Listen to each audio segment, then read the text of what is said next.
Have you changed jobs recently? When you do, the year that you do, it can create lots of problems with taxes, tax withholding. I'll help you with that and more coming up.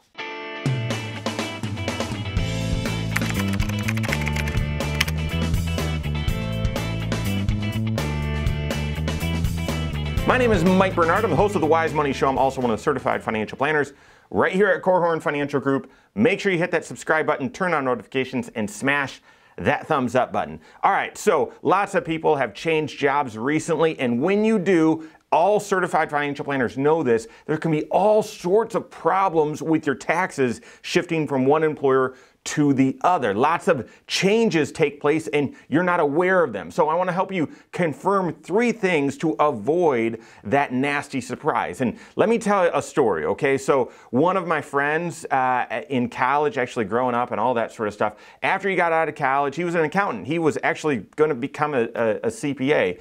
And he got his first job, everything was fine, blah, blah, blah. Well, he transitioned to a new job, and very well-known public accounting firm, okay? And he's, gets his first paycheck, doesn't think anything of it, goes on, blah, blah, blah. And so I think 6 months go by, something like that, and he sits down to do his taxes, and he owes thousands of dollars. Now imagine being a 22-year-old, just out of college and doing your taxes for, I think, the second or third time, something like that, and owing thousands of dollars. I think he was making 50 grand at the time, something like that. And it was just awful experience. I mean, gosh, if you've ever been there, it's just terrible. That gut-wrenching feeling. What happened? Something must be wrong. Well, something was wrong. He never actually analyzed his paycheck. They weren't withholding any federal taxes. None. None. And so when he actually filed his tax return, yes, he did owe thousands of dollars because it was never being withheld all along. And shame on him. He never actually stopped to look at his paycheck, just trusted that his employer was doing it the right way. And of course, you're young and naive and whatever, or life's busy or whatever, and you don't even stop to look at your paycheck.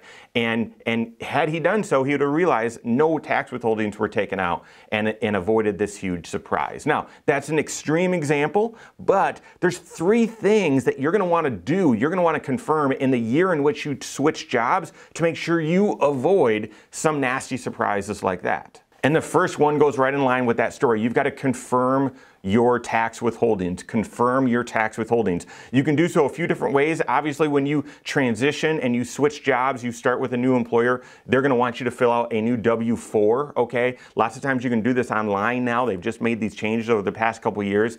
And so you're going to want to fill that out correctly. But here's the thing. When you fill it out, it's very possible your old employer was using the old withholding system, or maybe you filled out your W-4 differently. And even though this time you fill it out the way you think you should, or you answer all the questions accurately, whatever, it might be different than how your old employer was doing it. And the rest of your tax situation, the rest of your income, whether your spouse's income or capital gains, dividends, whatever, may have been set up just the way you like it by the way your old employer was withholding, and it might change when you fill out that new W-4. So to me, first step in confirming withholdings is make sure you fill out that W-4 correctly, but then second, do a pay stub projection. And gosh, that sounds so geeky, but my brother actually just emailed me or texted me at the beginning of the year, about a month ago, saying, hey, I just want to make sure this looks right. My take home's a little bit different. Can you tell me if something's wrong? And the first thing I said is, give me 2 pay stubs. Give me your most recent and give me one from last year that you thought was right.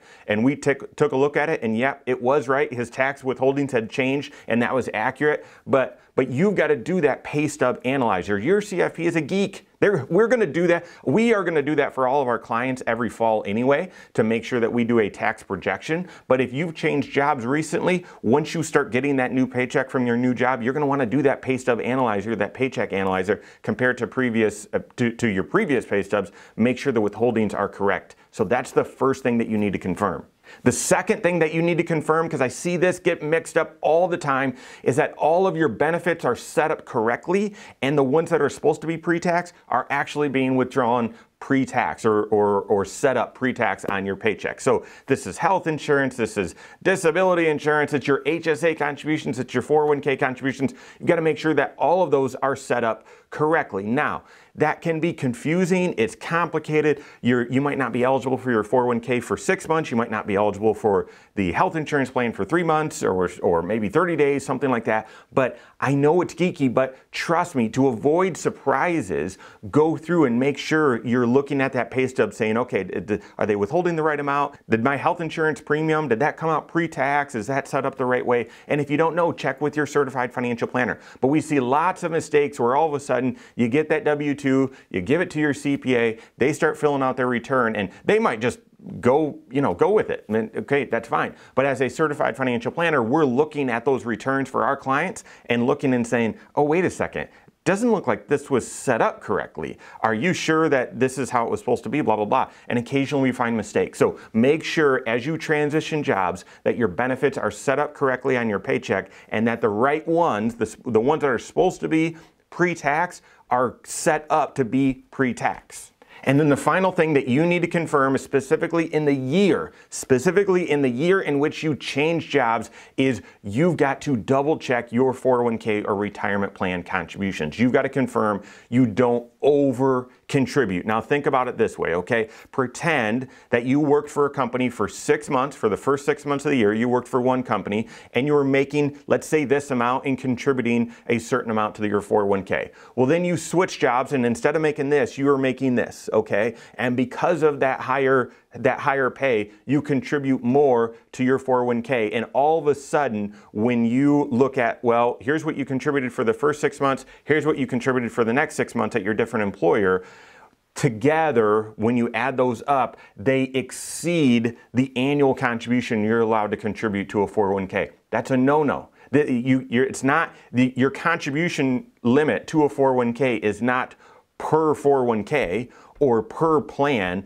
it's for you for all 401ks for the year, okay? So you've got to make sure in the year that you retire, you don't contribute too much. You don't contribute, $6,000 with your first employer and then $20,000 with your, and hit that max with your other employer, either through a bonus or something like that, where you all of a sudden make the full contribution to your second employer when you've already contributed some to your first employer, okay? That's something you've got to double check, because when you fill out your taxes and you're allocating your W-2s and everything that's come up, it's going to show, hey, you over contributed, and that can be a huge problem.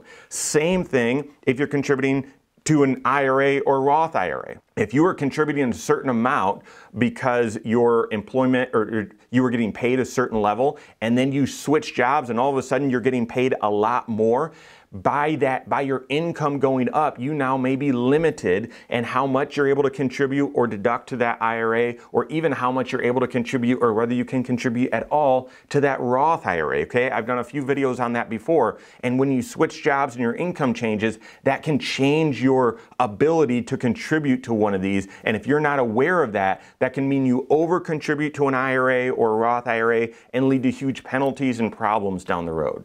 So, it's very common these days to be switching employers, okay, switching jobs, changing jobs. Millions of people have done it. That can create big problems in your financial life, specifically within your taxes, okay? Confirm those three things. Confirm your withholdings are set up, confirm your benefits are set up correctly, and confirm you're not going to over contribute to your 401k, or that you're still eligible to contribute to IRA or Roth IRA. All of that, when you're switching jobs, you should be working with your CFP on that, so they're aware of all the changes that need to take place, and they're helping to guide you through that process, okay? If you don't have a CFP on your team that can help you with that, you can always contact one on my team. Find us online, Korhorn.com, that's Korhorn with a K. WiseMoneyShow.com, you can find us there as well, or send us an email, info@Korhorn.com. All right, there you have it. Go out and take your next wise step in your financial life.